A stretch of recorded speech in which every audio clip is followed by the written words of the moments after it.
We are Bob and Susie, and we travel in our RV, affectionately named Buzie, with our kitty, Roary. As part of a 7-week trip, we've left Canada and entered Washington State. We hope this video inspires you to see some of the sites we visited. We set up our temporary home in the beautiful Lake Pleasant RV Park in Bothell, Washington. For our first day in Seattle, we visited the Troll. The Troll hides out in the lovely neighborhood of Fremont. It's underneath the Aurora Bridge.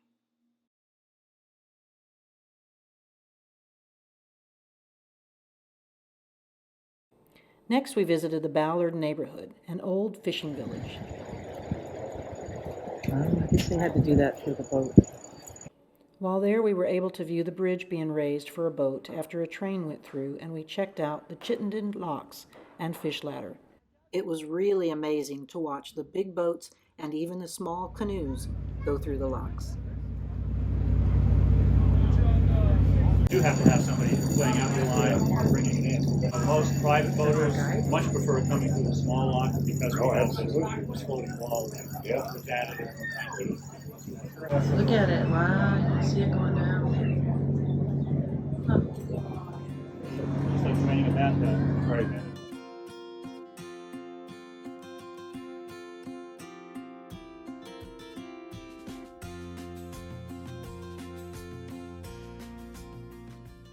Salmon lay their eggs in a process called spawning in the crispy freshwater.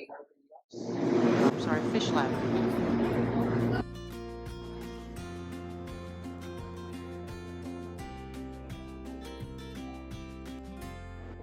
They linger here in the viewing section as their bodies adjust to the fresh water.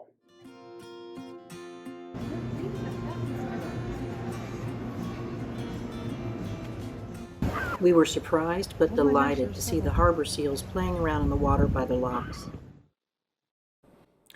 Some of Seattle's arguably best restaurants are located along Leary and Ballard, two parallel streets in the heart of the neighborhood. We stopped at Sabine for breakfast. We highly recommend this place. After brunch, we visited the Nordic Museum. You can learn about the Nordic settlers who helped found Ballard.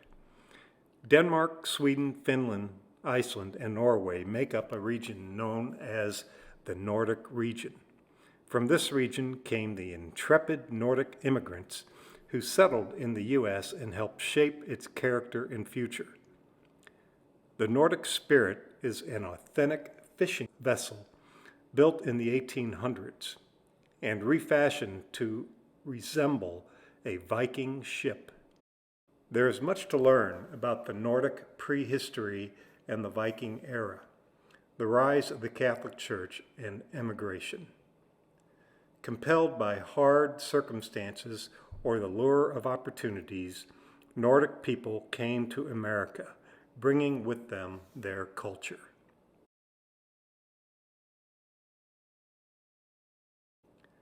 By the 1900s, 25% of Washington residents were from Nordic countries.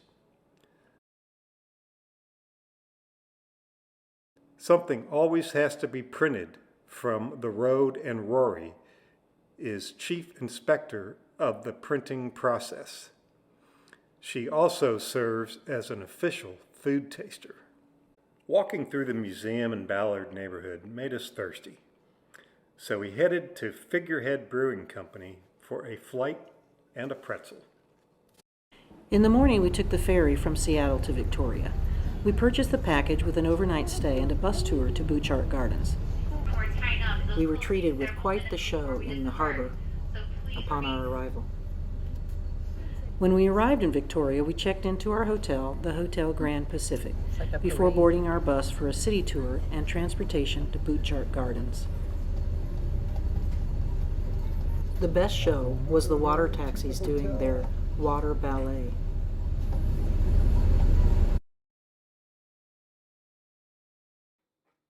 After taking a tour bus from the terminal, we arrived at Butchart Gardens, the most beautiful garden in the world, in my opinion. Butchart Gardens was a lime quarry on 130 acres, bought in 1902. In 1908, the quarry dried up, but the wife kept gardening. Mrs. Butchart was known to hang upside down to plant part of this garden. Or the sunken garden.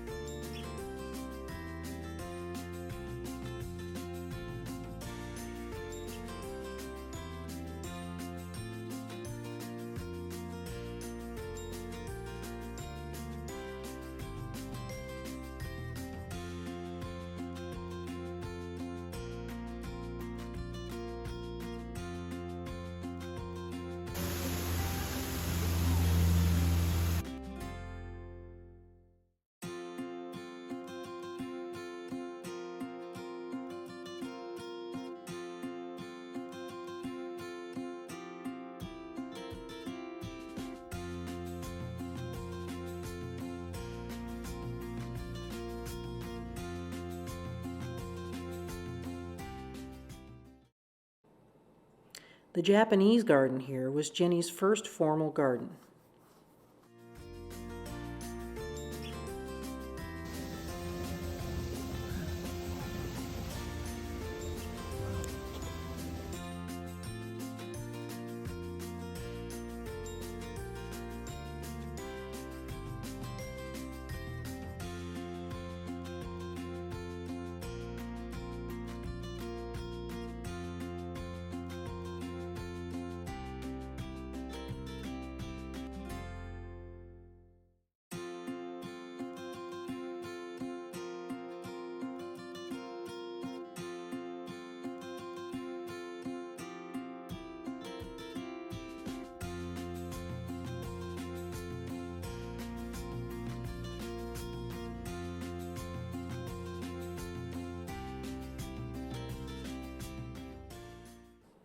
The rose garden is amazing, but it's best when the roses are all blooming.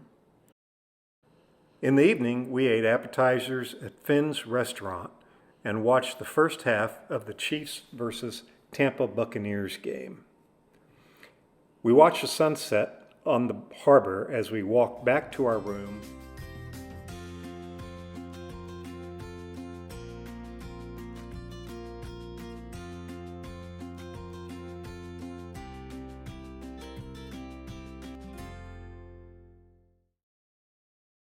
The views were amazing from our room.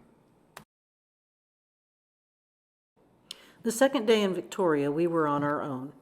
We walked to the Fisherman's Wharf, just around the corner from Victoria's Inner Harbor.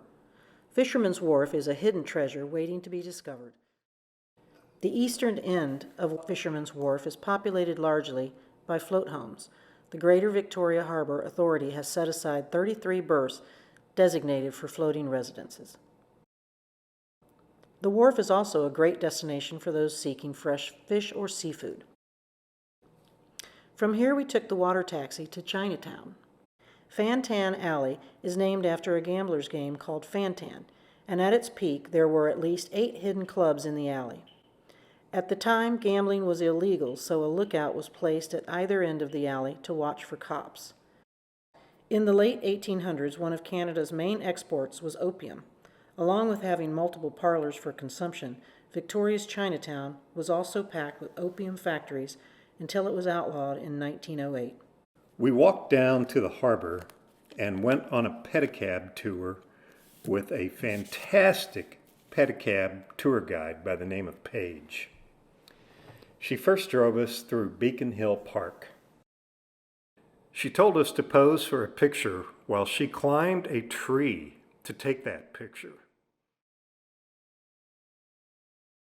So what's the name of this park again? Oh, Beacon Hill Park. Beacon Hill Park. Okay. It's not a volcano, It's just a volcanic but ash. it's, yeah, so we're close to like a fault line here.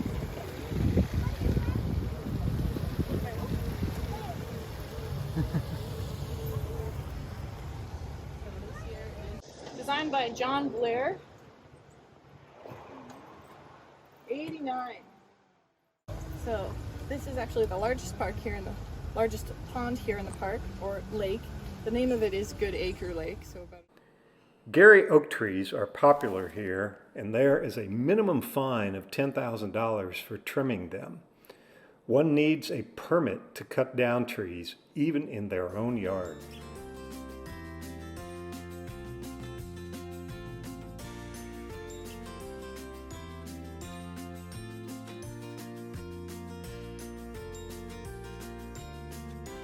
Paige then took us to see a house where the owner is an artist who uses only rocks in her outdoor display. Oh my gosh, that is...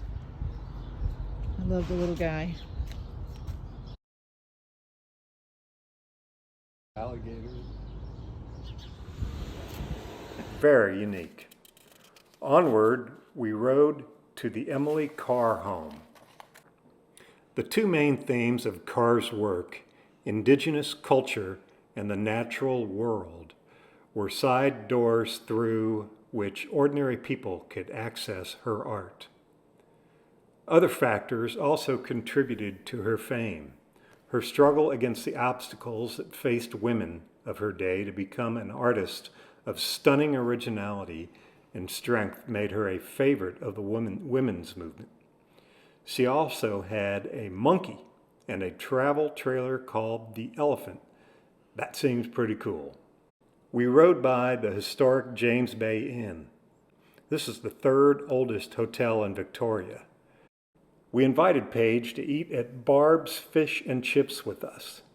The iconic Barb's Fish and Chips has been serving up delicious fish seafood for over 39 years. We sat down and had a Bellini while waiting for our next tour, the Gorge Tour with John. And he turned this into what is called Selkirk Landing, and it took him 20 years to build it out. We also saw the Galloping Goose Bridge, used to be train tracks for lumber. The athletes so loved Victoria that they donated all 10 dragon boats to us. And we had never dragon boated in Victoria before. Ever seen a hot tub floating down the river? The Johnson Street Bridge was designed by Strauss, the same designer as the Golden Gate Bridge. The ferry ride back to Seattle was just as entertaining as the ride to Victoria. The next day, we were back in Seattle, where we started with a chef's tour in Pike Place Market. By the way, we find food tours to be one of the best ways to see a city where we've never experienced things before. Our tour started at Beaker's Cheese. We sampled products from the Truffle Queen. We ate the best chicken tacos at May's. Pike Place chowder is delicious. Next, we visited the Italian Pizza and Pasta Bar. Here, we had the best margarita pizza that we had ever tasted.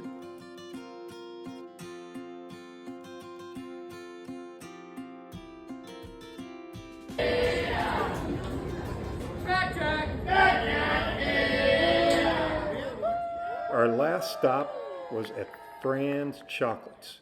Here we were given a gift bag of chocolates.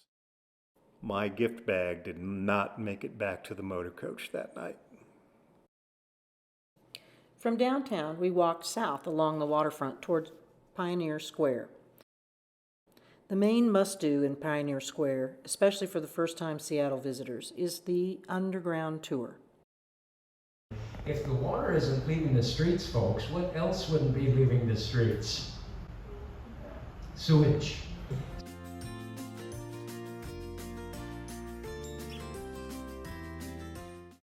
Better read the instructions, right? Oh, here we are. Hook your crapper up to city sewer system. Look in the box for a city sewer system.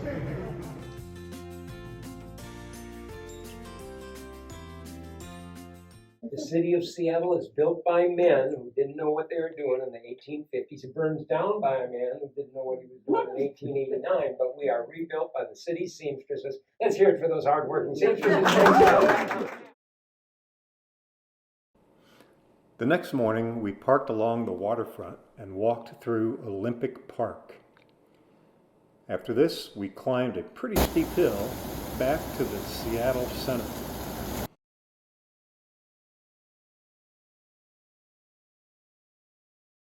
We chose to tour the Chuli Garden and Glass Museum. Chuli's Garden and Glass provides a look at Chuli's inspiration and influences and brings together many of the elements of his work, including drawings, signature glass series, large architectural installations, and his personal collection.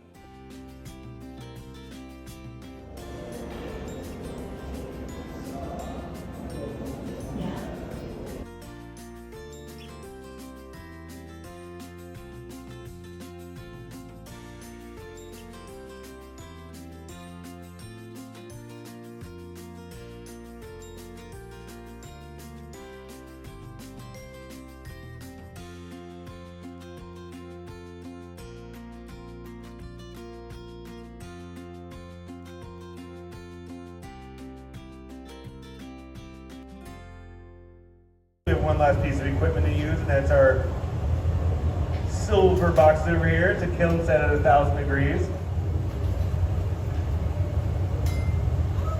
Perfect.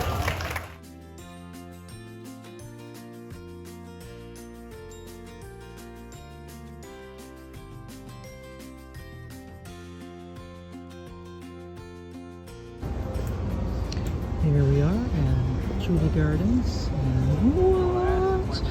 It's not a tree. There's that. I didn't even see these back here. Black and white. My personal favorite driftwood. It's just beautiful.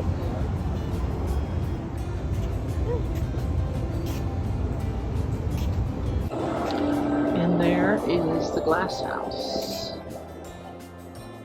Of course, the needle.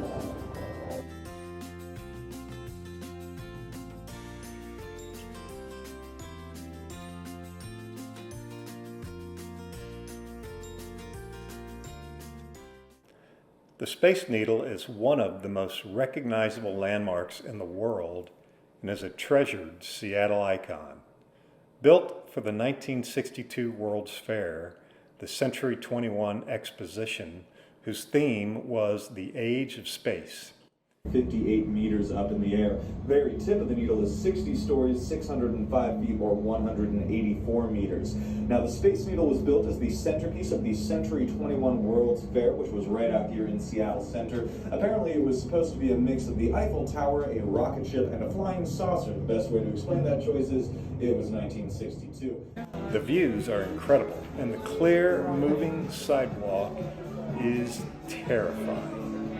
At least it was to Susie.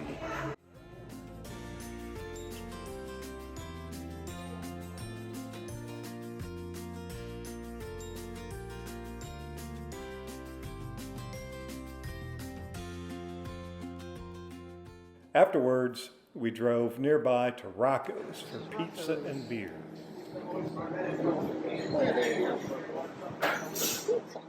And had an amazing beet appetizer.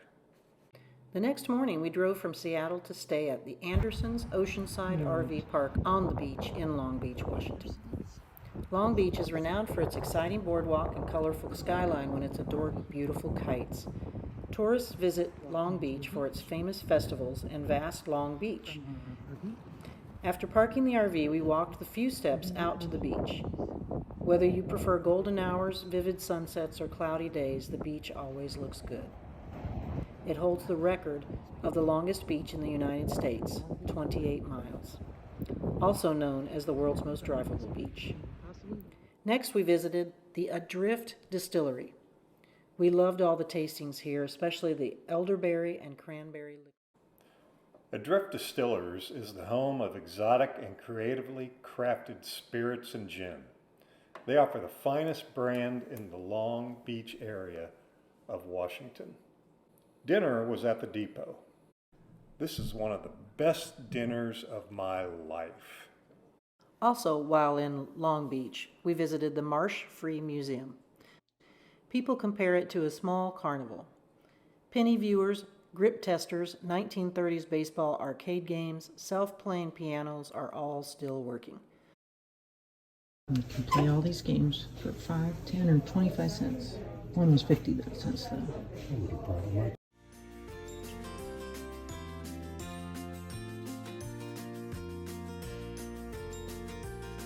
Marshes is packed with curiosities.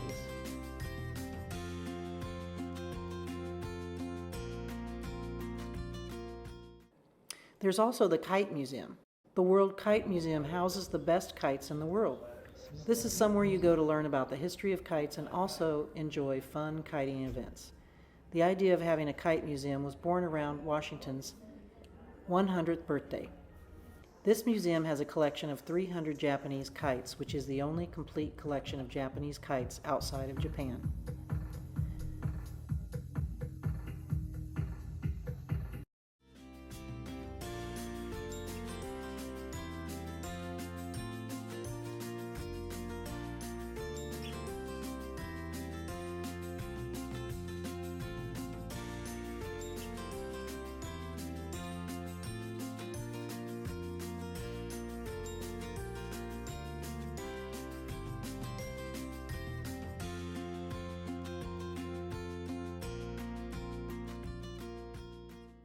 Then we went to see the Cranberry Museum. In 1992, they have participated actively in funding cranberry research and extension works in the United States and Canada. One other aspect in which they have channeled their resources is in the area of providing educational facilities for schools, local citizens, and tourists. The Long Beach Peninsula has not one, but 2 working lighthouses. The North Head Lighthouse was built in 1856. The trail loops back through the original campus grounds where you can see the lighthouse keeper's residency. This requires only a short walk through the woods for a rewarding view. I can't believe he doesn't trust me. Last time this happened, it was 4 hours. Look at that. Isn't that gorgeous?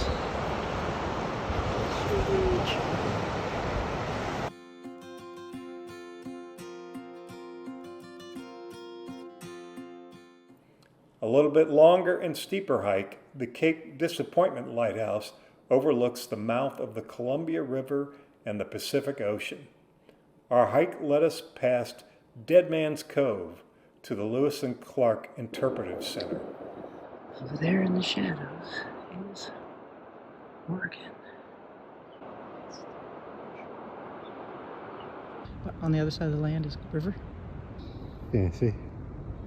Big ship. See, there's Columbia River. Oh. See, over there. There's the state line, cuts right through.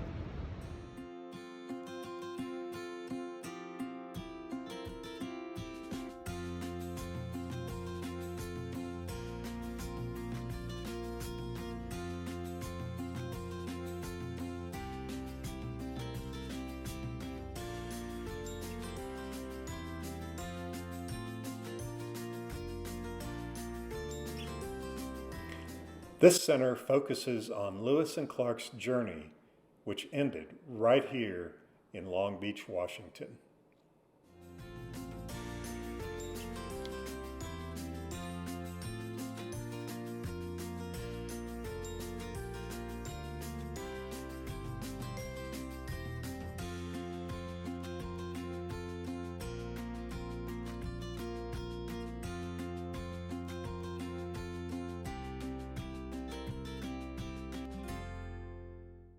I'll put the links I used for my research in the description below.